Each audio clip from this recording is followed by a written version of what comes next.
নমস্কার বন্ধুরা, তোমরা সবাই কেমন আছো? আশা করি তোমরা সবাই ভালো আছো। তো আজকে আমি একটা নতুন ভিডিও নিয়ে তোমাদের সামনে চলে এলাম।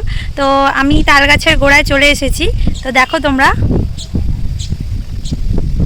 এই হচ্ছে তাল গাছ আর এই হচ্ছে বাবুই পাখির বাসা, কি সুন্দর হয়েছে দেখো তোমরা। তো তাল গাছের গোড়ায় চলে এসেছি তাল কোড়াতে। তো তাল কুড়িয়ে নিয়ে গিয়ে আমি পিঠে করব, পিঠে আর ফুরুলি মতো করব, তালের ফুরুলি। তো তোমরা ভিডিওটা সম্পূর্ণ দেখতে থাকো। আজকে খুব জমজমাটি একটা ভিডিও হতে চলেছে। তো তোমরা ভিডিওটা দেখো। দেখো বন্ধুরা তাল গাছটা, তো চারিদিকের দৃশ্যটা দেখো, কি সুন্দর জল, পুকুরের জলটা পুরো হাওয়ায় দুলছে। তো খুবই ভালো লাগছে দেখতে। আর সেদিকে দেখো মাঠে চাষ হয়নি এখনো, হবে। তো কিছু কিছু লোকের ধান গাছ বেরিয়েছে আর কারুর কারুর হয়নি এখনো ধান গাছ। তো নাঙল করা হয়েছে। তো মাঠটা দেখো কি সুন্দর, আর এখানে প্রচুর হাওয়া দিচ্ছে। চারিদিকটা খুবই ভালো লাগছে দেখতে। তোমরা জানাবে কেরম ভালো লাগছে কিনা, কীরকম লাগছে। তো গ্রাম তো অনেকের ভালো লাগে, তো তোমরা কমেন্ট করবে। তো দেখো তাল গাছটা কি সুন্দর বাবুই পাখির বাসা হয়েছে, তোমাদের সামনে থেকে দেখাই। তো দেখো তোমরা, আমি এবার যাব তাল কোড়াতে।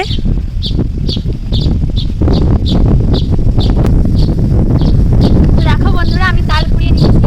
তো এখানে অনেক তাল পড়েছিল, তো অনেকেই কুড়িয়ে নিয়ে গেছে। আর এখানে দেখো একটা তাল পড়েছে, আর জলেও পড়ে আছে অনেক তাল। এগুলো পোড়ানো যাবে না বন্ধুরা। এই একটা তাল, তো দুটো তাল নিয়ে নিলাম। তো এগুলো দিয়ে পিঠে আর ফুরুলি করা হবে। তো ভিডিওটা দেখবে তোমরা।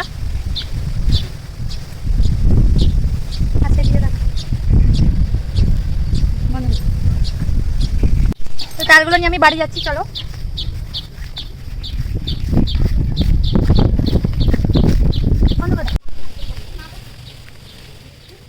আমাদের বাড়িতে আছি, চলো বন্ধুরা, তাল নিয়ে চলে এলাম।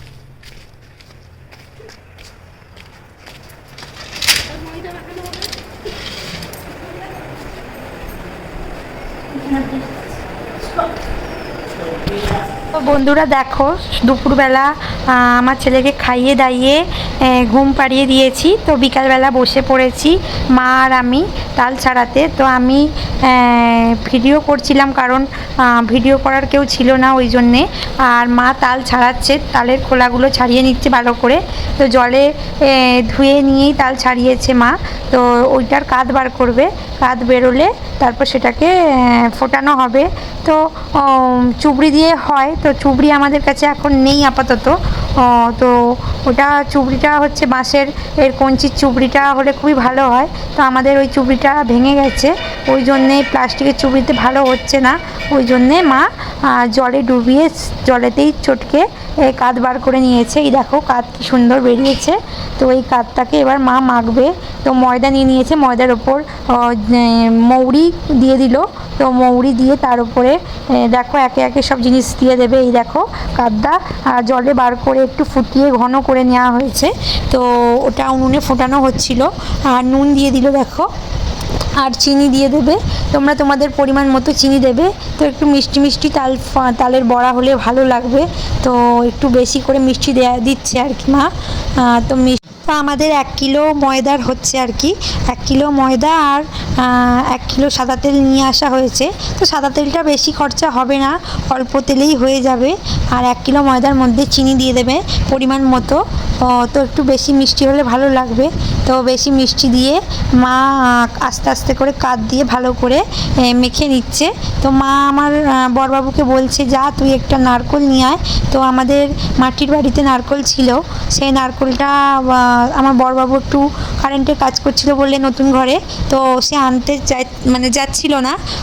তো তাকে আমি বললাম, যাও নারকেল কুড়ো দিলে ভালো লাগবে। তো তোমাদের দাদাভাই নারকেল নিয়ে চলে এসেছেন, তো নারকেলটা ছাড়িয়ে দিচ্ছে। তো তোমরা কারা কারা নারকেল ছাড়াতে পারো আমাকে কমেন্ট করবে। আমি তো ছাড়াতে পারি না নারকেল, তো আমার অভ্যাস নেই নারকেল ছাড়ানো। তো তোমাদের দাদাভাইকে বললাম নারকেলটা ছাড়িয়ে দাও।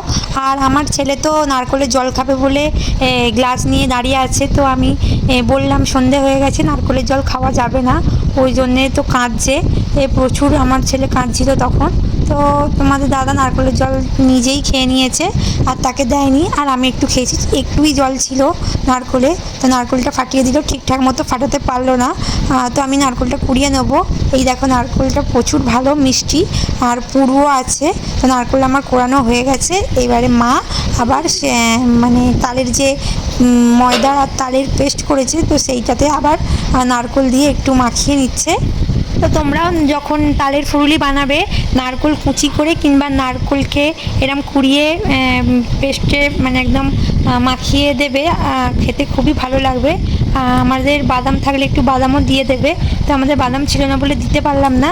তো ভালো করে এটাকে মাখিয়ে তো তোমাদের দেবে। তারপর দেখো ভাজার পর্ব শুরু হয়ে গেছে, তো মা একটা একটা করে ভাজছে, সাদা তেলে ছাড়ছে আর কি। তো এগুলোকে ওলট পালট করে লাল লাল করে ভেজে নেবে। তো এতে একটু চালের গুঁড়িও তোমরা দিতে পারো, চালের গুঁড়ি দিলে কি হবে মানে ফুরুলিগুলো আর কি বড়াগুলো মরমর করবে, কুড়মুড় কুড়মুড় করবে, খুবই ভালো লাগবে। আর এখানে তখন মানে চাল বাটা হয়নি বলে তো দেয়া হয়নি, তা আমাদের পুরনো ঘরে সিল ছিল, নতুন ঘরে সিল আনা হয়নি, আর তাই জন্যে চালও বাটা হয়নি। তো এতে চালের গুঁড়ি দিলেও খুবই ভালো লাগে। তো তোমরা যখন করবে চালের গুঁড়ি দিয়ে করবে, আমাদের এখানে চালের গুঁড়ি দেওয়া হয়নি। তো মা আস্তে আস্তে করে লাল লাল করে ভেজে নিচ্ছে, তো আমি আমার ছেলেকে খাইয়ে নেব। ও দেখো কি সুন্দর হয়েছে তালের ফুরুলিগুলো, লাল লাল হয়েছে, তো দেখেই জিভে জল চলে আসছে। তো তোমাদের কেমন লাগলো বলবে কমেন্টে, আর তো বানিয়ে ঘরে খাবে, খুবই ভালো লাগে খেতে। আর কাদের কাদের খেতে ভালো লাগে আমাকে কমেন্টে জানাবে। তো আমি একটা ফুরুলি নিয়ে নিলাম, এবার আমি খাবো। তো হেভি লাগছে আমার খেতে, খুবই সুস্বাদু হয়েছে, আর মিষ্টিটাও বেশি হয়নি আর হালকাও হয়নি, পুরো একদম মিডিয়াম মিষ্টি হয়েছে, খুবই ভালো লাগছে। আমি তো আর লোভ সামলাতে পারছি না, একটার পর একটা খেয়ে যাচ্ছি। তো বন্ধুরা ভিডিওটা তোমাদের এতক্ষণ দেখার জন্য অসংখ্য ধন্যবাদ। আমার নতুন ইউটিউব চ্যানেল প্লিজ সাবস্ক্রাইব করে দেবে, আর লাইক কমেন্ট শেয়ার করে দেবে। ফেসবুক থেকে দেখলে টাটা।